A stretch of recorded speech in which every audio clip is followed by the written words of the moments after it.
बिस्मिल्लाहिर्रहमानिर्रहीम। बिस्मिल्लाहिर्रहमानिर्रहीम। अस्सलाम वालेकुम। आज हमारा चौथा लेक्चर है। इससे पहले जो हमने 3 लेक्चर किए थे ना, उसमें हमने बायोडाइवर्सिटी के बारे में पढ़ा, उसमें हमने क्लासिफिकेशन के बारे में पढ़ा था और उसमें हमने हायरार्की ऑफ टेक्सोनॉमी के बारे में पढ़ा था। क्लासिफिकेशन के बारे में हमने ये पढ़ा था कि क्लासिफिकेशन एक ऐसा सिस्टम है जिसमें ऑर्गेनिजम्स को ग्रुप्स में और सब ग्रुप्स में डिवाइड किया जाता है on the basis of similarities and differences. तो ये तो था क्लासिफिकेशन का डिफिनीशन। अब अगर हम क्लासिफिकेशन की बात कर ले तो क्लासिफिकेशन कोई ऐसा सिस्टम नहीं है कि मतलब सारे ऑर्गेनिज्म मौजूद है, कोई इंसान या कोई साइंटिस्ट बस आ गया वहां पे और उन्होंने सारे ऑर्गेनिजम्स को ग्रुप्स में तकसीम कर लिया। तो ये इतना आसान काम भी नहीं है। इससे पहले बहुत सारे साइंटिस्ट ने कोशिश की है कि बहुत सारे साइंटिस्ट आए हैं, कुछ नाकाम हुए हैं और कुछ कामयाब हो गए हैं। लेकिन आजकल जो हमारे पास क्लासिफिकेशन वाला सिस्टम मौजूद है, ये पहले क्लासिफिकेशन सिस्टम से बहुत ज़्यादा चेंज हो चुका है, क्योंकि पहले टाइम पे ऑर्गेनिजम्स इतने ज़्यादा डिस्कवर नहीं हुए थे, लेकिन आजकल ऑर्गेनिजम्स चूँकि हर एक दिन के हिसाब से डिस्कवर हो रहे हैं, तो इसी वजह से आज का जो क्लासिफिकेशन है ये थोड़ा सा चेंज हो चुका है उस पहले वाले के मुकाबले में। तो दुनिया में सबसे पहला क्लासिफिकेशन किया था अरिस्टोटल ने किया था। अरिस्टोटल एक साइंटिस्ट था जिन्होंने क्लासिफिकेशन किया था और उन्होंने क्लासिफिकेशन के अंदर ऑर्गेनिजम्स को, जितने भी ऑर्गेनिज्म उसी टाइम पे मौजूद थे, उनको 2 ग्रुप्स में तकसीम किया था। एक प्लांट्स में तकसीम किया था और दूसरा ग्रुप उन्होंने बनाया एनिमल्स का। तो कहने का मतलब यह है कि जितने भी ऑर्गेनिज्म उसी टाइम पे मौजूद थे, बस उनको 2 ग्रुप्स में तकसीम किया गया, क्योंकि जाहिर सी बात है कि वहाँ पे सिर्फ 2 किस्म के ऑर्गेनिज्म मौजूद थे। कुछ एनिमल्स मौजूद थे जो कि हम आजकल देख रहे हैं, और उसी के साथ साथ जो प्लांट्स मौजूद थे जो हमें आम नज़र आता है आम लाइफ में। तो ये 2 किस्म ऑर्गेनिज्म उस टाइम पे मौजूद थे, बस उन्होंने उसको तकसीम कर दिया, 2 ग्रुप्स में तकसीम कर दिया। जब उन्होंने ऑर्गेनिज्म को 2 ग्रुप्स में तकसीम कर दिया तो वहाँ पे ये वेराइटी ज़्यादा नहीं थे। मतलब ये है कि वहाँ पे बैक्टीरिया भी इतना डिस्कवर नहीं हुआ था, जो किंगडम प्रोटिस्टा के ऑर्गेनिज्म है, जिस तरह यूग्लिना वगैरह है और अमीबा है, ये भी डिस्कवर नहीं हुए थे। तो इसी वजह से सिंपल ऑर्गेनिजम्स मौजूद थे, अब बस उनको उन्होंने ग्रुप्स में रखा। कौन कौन से ग्रुप्स में रखा? बस प्लांट में रखा और एनिमल्स के अंदर रखा। दोबारा मैं बता देता हूं, दुनिया में सबसे पहला क्लासिफिकेशन किया था अरिस्टोटल ने, और उस अरिस्टोटल ने जो क्लासिफिकेशन किया था उसमें जो उस टाइम पे एग्जिस्टिंग स्पीशीज थे ना, उनको 2 ग्रुप्स में तकसीम किया, प्लांट्स में और एनिमल्स में। इसके अलावा उन्होंने और मजीद कुछ नहीं किया। और फिर प्लांट्स में भी मजीद डिवीजन उन्होंने कर दिए। मिसाल के तौर पर जो बड़े ट्रीज होते हैं उनको अलग रखा, जो छोटे प्लांट्स होते हैं उनको अलग रखा, और फिर जो सबसे छोटे प्लांट्स जो कि ग्रास वगैरह हैं उनको अलग रखा था। और इसी तरीके से एनिमल्स में भी उन्होंने मजीद क्लासिफिकेशन कर दिया। मिसाल के तौर पर जो एनिमल्स समंदर के अंदर रहते हैं या एक्वेटिक जिंदगी गुजारते हैं उनको अलग रखा, और जो खुश्की पर जिंदगी गुजारते हैं उनको अलग रखा। लेकिन ये क्लासिफिकेशन बहुत बेसिक सा था, क्योंकि उसी टाइम पे ज्यादा ऑर्गेनिज्म मौजूद नहीं थे। तो इसके बाद बहुत सारे साइंटिस्ट ने कोशिश कर दी लेकिन नाकामयाब रहे। लेकिन फिर एक साइंटिस्ट आया जिसका नाम है कार्लस लीनियस। उन्होंने 1753 में एक क्लासिफिकेशन प्रेजेंट कर दिया और उस क्लासिफिकेशन को उन्होंने नाम दिया 2 किंगडम सिस्टम। कार्लस लीनियस फिर आ गया और उन्होंने 1753 में एक क्लासिफिकेशन पेश कर दिया, और इस क्लासिफिकेशन को उन्होंने 2 किंगडम सिस्टम का नाम दिया। अब 2 किंगडम सिस्टम का नाम इसी वजह से उन्होंने दे दिया क्योंकि जो ऑर्गेनिजम्स मौजूद थे उसी टाइम पे उनको वो सिंपल से 2 ग्रुप्स में रखा, एनिमल्स में रखा और प्लांट्स में रखा। उन्होंने सिर्फ और सिर्फ 2 ग्रुप्स बनाए, एक था एनिमल्स का और दूसरा था प्लांट्स का। अच्छा, अब जो प्लांट वाला ग्रुप था उनके अंदर उन्होंने, जाहिर सी बात है प्लांट्स तो रखने ही थे, तो ग्रीन प्लांट्स उन्होंने उसी ग्रुप के अंदर रखे। साथ साथ में उन्होंने उसके अंदर एल्गी भी रखा। एल्गी जो पानी के अंदर मौजूद होते हैं, ग्रीन कलर का होता है यूजुअली पानी के सरफेस के ऊपर, तो ये एल्गी ये भी उन्होंने प्लांट्स के अंदर रखा। उसके साथ साथ जो बैक्टीरिया है, यूनिसेलुलर ऑर्गेनिज्म है, ये भी उन्होंने किंगडम प्लांट ही के अंदर रखा।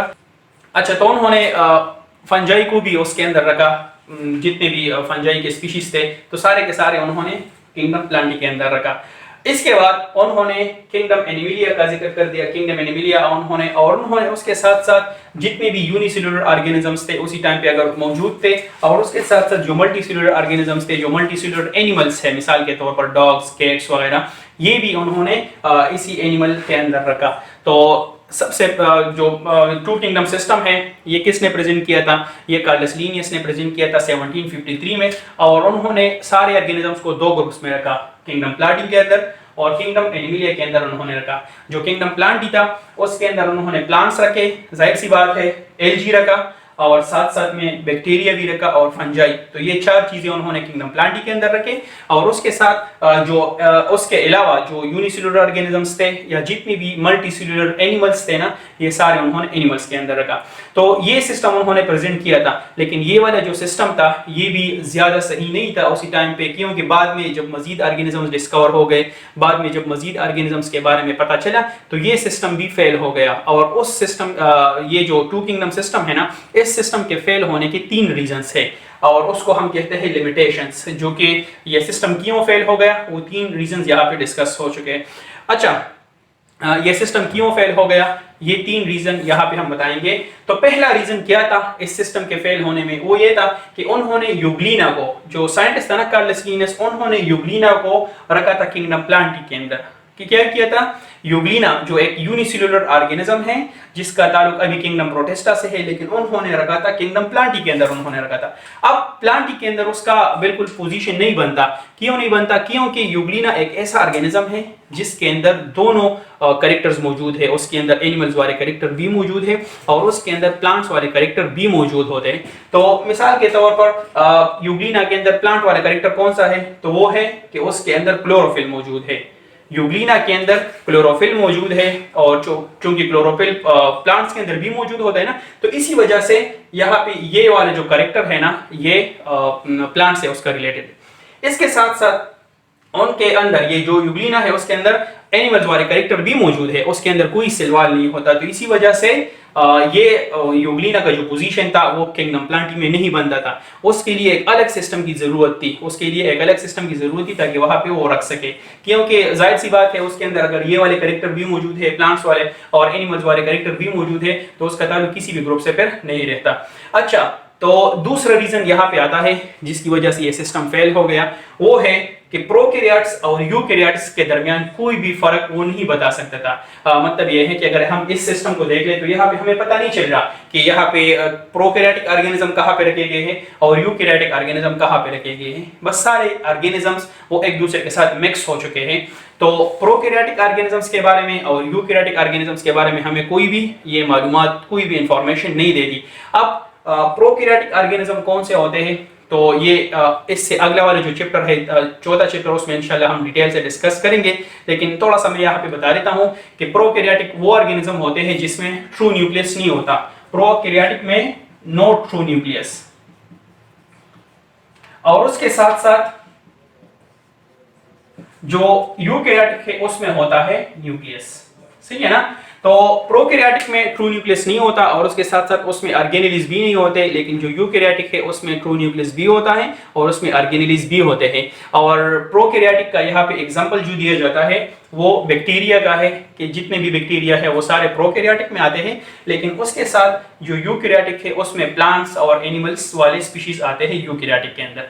तो ये था दूसरा रीजन। अब यहाँ पे तीसरा रीजन हम डिस्कस करेंगे कि जिसकी वजह से ये सिस्टम फेल हो गया। तीसरा रीजन ये था कि उन्होंने फंजाई को भी किंगडम प्लांटी के अंदर रखा। ये जो फंजाई है ना, ये भी उन्होंने प्लांटी के अंदर रखा, लेकिन किंगडम फंजाई का या फंजाई स्पीशीज का प्लांट से कोई भी ताल्लुक नहीं है, दूर दूर तक उसका एक दूसरे के साथ कोई भी ताल्लुक नहीं है। तो क्यों नहीं है, क्योंकि फंजाई वो हेट्रोट्रॉप्स है। फंजाई क्या है, हेट्रोट्रॉप्स है। लेकिन उसके मुकाबले में जो प्लांट्स थे वो क्या थे, वो है ऑटोट्रॉप्स। फंजाई हेट्रोट्रॉप्स है और जो प्लांट्स है वो ऑटोट्रॉप्स होते हैं। तो इसी वजह से उसका एक दूसरे के साथ कोई कनेक्शन नहीं है। हेट्रोट्रॉप्स का मतलब वो ऑर्गेनिज्म जो कि अपना खुराक खुद तैयार नहीं कर सकते।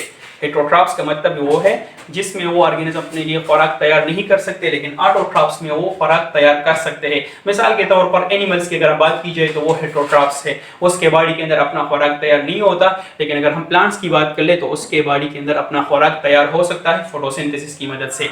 तो ये पहला डिफरेंस है प्लांट और फंजाई के दरमियान। इसके साथ साथ सेलवाल, जो कि फंजाई के अंदर जो सेलवाल मौजूद है ना वो काइटिन से बना होता है। फंजाई के अंदर जो सेलवाल मौजूद है वो काइटिन से बना होता है, लेकिन प्लांट्स का जो सेलवाल है वो सेल्यूलोज से बना होता है। प्लांट्स का सेलवाल बना होता है सेल्यूलोज से। और फंजाई का सिल्वाल काइटिन से बना होता है। सेल्यूलोज भी ऑर्गेनिक कंपाउंड है और काइटिन भी ऑर्गेनिक कंपाउंड है, लेकिन उसके मॉलिक्यूल्स की जो अरेंजमेंट है उसमें थोड़ी सी डिफरेंस है, तो इसी वजह से ये उसके प्रॉपर्टीज भी फिर डिफरेंस होंगे।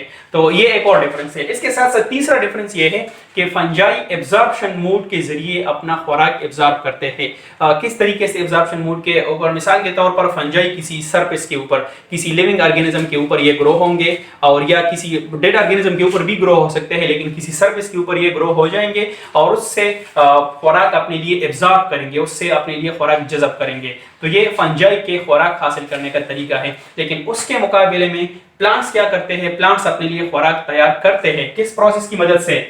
फोटोसिंथेसिस की मदद से। फोटोसिंथेसिस की मदद से वो अपने लिए खुराक तैयार करते हैं, लेकिन जो फंजाई है वो अपने लिए खुराक तैयार नहीं कर सकते, वो उसको एब्जॉर्ब कर लेते हैं। तो ये तीन रीजंस के बिना पे ये पूरा टू किंगडम सिस्टम ये फेल हो गया। ये उसी टाइम पे जो साइंटिस्ट था कार्लस लिनियस को इसके बारे में पता नहीं था, क्योंकि अगर जाहिर सी बात है उसको पता होते तो फिर वो ये काम कभी नहीं करता। लेकिन ये डिस्कवरी उसके बाद हुई है, जब उन्होंने जो सिस्टम पेश कर दिया ना उसके बाद ये डिस्कवरी हो चुकी है। तो जाहिर सी बात है कि उसके बाद अगर डिस्कवरी हो गई तो लोगों ने कहा कि ये सिस्टम गलत है, और उसी वजह से वो सिस्टम गलत साबित हो गया और वो सिस्टम फेल हो गया, टू किंगडम सिस्टम। दोबारा मैं थोड़ी सी समरी बता देता हूँ। कार्लस लिनियस ने 1753 में टू किंगडम सिस्टम वो प्रेजेंट कर दिया, और उसके अंदर उस जितने भी एग्जिस्टिंग स्पीशीज थे उसी टाइम पे उनको दो ग्रुप्स में रखा, प्लांट्स में रखा और एनिमल्स में रखा। प्लांट्स के अंदर उन्होंने प्लांट्स रखे, एल्गी रखा, बैक्टीरिया रखा और फंजाई रखा, और एनिमल्स के अंदर उन्होंने यूनिसेलुलर ऑर्गेनिज्म जो कि इस टाइम पे मौजूद थे और मल्टीसेलुलर एनिमल्स उनको रखा। लेकिन ये वाला सिस्टम फेल हो गया। क्यों फेल हो गया? इन तीन रीजंस के बिना पे। पहला रीजन यहाँ पे ये आ गया कि उन्होंने यूग्लिना को प्लांट्स के अंदर रखा था, लेकिन यूग्लिना का प्लांट्स के साथ भी रिलेशन है, उसके साथ कैरेक्टर्स मिलते जुलते हैं, लेकिन उसके साथ साथ एनिमल्स के साथ भी कैरेक्टर्स मिलते जुलते हैं। मिसाल के तौर पर प्लांट्स के साथ उसका कैरेक्टर ये मिलता है कि प्लांट्स में भी क्लोरोफिल है और यूग्लिना के अंदर भी क्लोरोफिल मौजूद है, तो इसी वजह से प्लांट्स के अंदर उन्होंने रखा था। लेकिन उसके मुकाबले में एनिमल्स के अंदर भी सेल वॉल नहीं होता और उसके साथ साथ यूग्लिना के अंदर भी सेल वॉल नहीं होता, तो दोनों में उसका जगह नहीं बनता था। तो इसी वजह से उसके लिए एक अलग किंगडम की जरूरत थी, तो इसी वजह से ये वाला सिस्टम फेल हो गया। ये पहला रीजन था। दूसरा रीजन ये है कि उन्होंने प्रोकैरियोटिक और यूकैरियोट्स के दरमियान कोई भी फर्क नहीं बता सकता।